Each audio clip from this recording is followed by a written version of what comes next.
Let's find out who is God. In our previous video, Who Am I? We have already seen that the first bird is the soul, that is we. Now, let's find out who is the second bird. Mukunda Upanishad and Shvetar Upanishad compare the soul and the super soul to two friendly birds sitting on the same tree. One of the birds, soul, is eating the fruit and the other bird, Krishna, is simply watching his friend. Although they are friends, one is still the master and the other is the servant. The eating bird is fully engrossed with anxiety and moroseness as the enjoyer of the fruits. But if, in some way, he turns his face to his friend, the Lord, and knows his glories, at once the suffering bird becomes free from all anxieties. If you want to know someone, we can know it from him if he speaks about it himself, or the person who knows him can tell us about him. Let's see now what God says about himself and how his great devotees describe him. Krishna speaks about himself in the Bhagavad Gita. O Arjuna, as the Supreme Personality of Godhead, I know everything that has happened in the past, all that is happening in the present, and all the things that are yet to come. I also know the living entities, but me no one knows. Understand that as the mighty wind blowing everywhere rests always in the sky, all created beings rest in me. The whole cosmic order is under me, under my will. It is automatically manifested again and again, and under my will, it is annihilated at the end. Krishna exists eternally. I am the father of this universe, the mother, the support, and the grandsire. I am the goal, the sustainer, the master, the witness, the abode, the refuge, and the most dear friend. I am the creation and the annihilation, the basis of everything, the resting place and the eternal seed. O Arjuna, I give heat, withhold, and send forth the rain. I am immortality and I am also death personified. I am the only enjoyer and master of all sacrifices. I am the source of all demigods and sages. Krishna is unborn, beginningless, and the supreme lord of all the worlds. I am the source of all spiritual and material worlds. Everything emanates from me. I am seated in everyone's heart, and from me comes remembrance, knowledge, and forgetfulness. There is no truth superior to me. Everything rests upon me, as the pearls are strung on a thread. Arjuna saw the universal form of the Lord. Arjuna saw in that universal form unlimited mouths, unlimited eyes, unlimited wonderful visions. The form was decorated with many celestial ornaments and bore many divine upraised weapons. He wore celestial garlands and garments, and many divine scents were smeared all over his body. All was wondrous, brilliant, unlimited, and all expanding.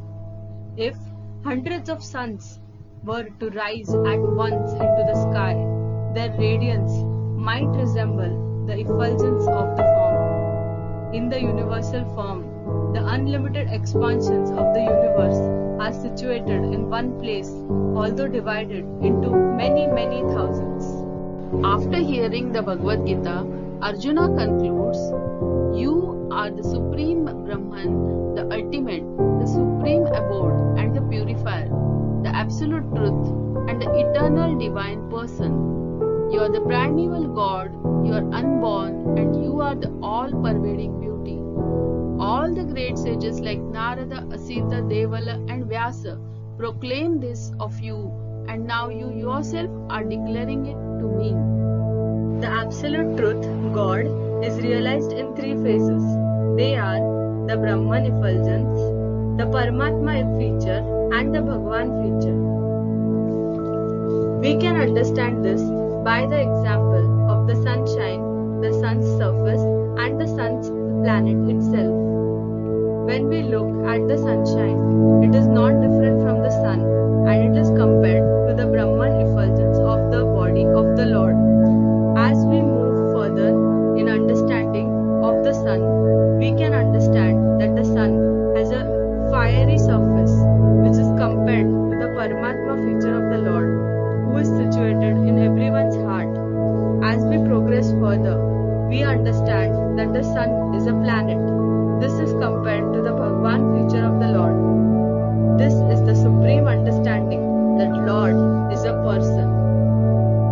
The Srimad Bhagavatam states, after explaining all the incarnations, beginning from the Kumara's incarnations to the Kalki incarnation, it is concluded that all the above mentioned incarnations are either plenary portions or portions of the plenary portions of the Lord, but the Lord Sri Krishna is the original personality of Godhead.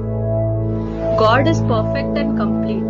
All emanations from Him are complete wholes, and although so many complete units emanate from Him, He still remains the complete balance. Let's understand this by the following examples.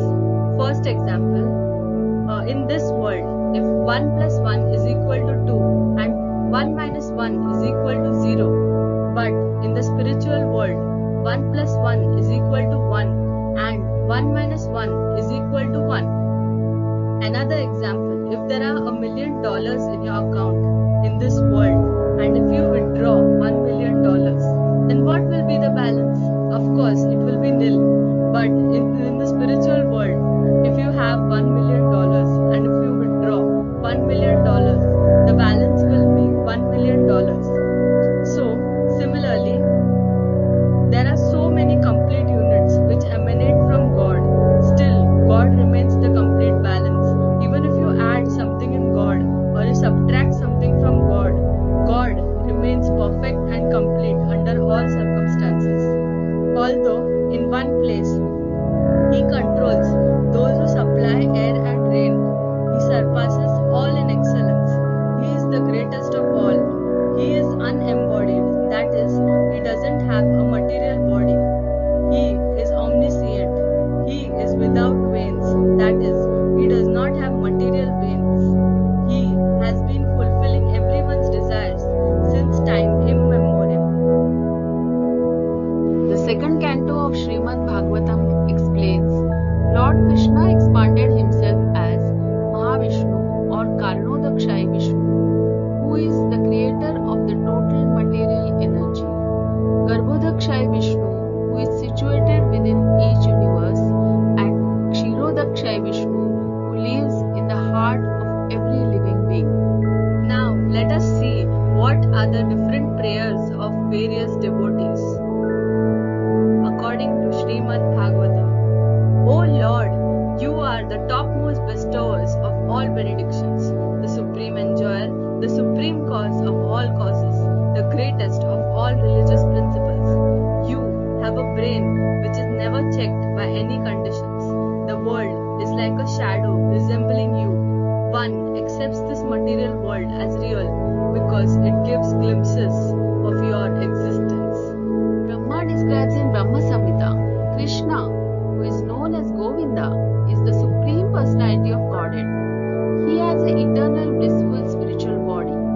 He is the origin of all and He is the prime cause of all causes.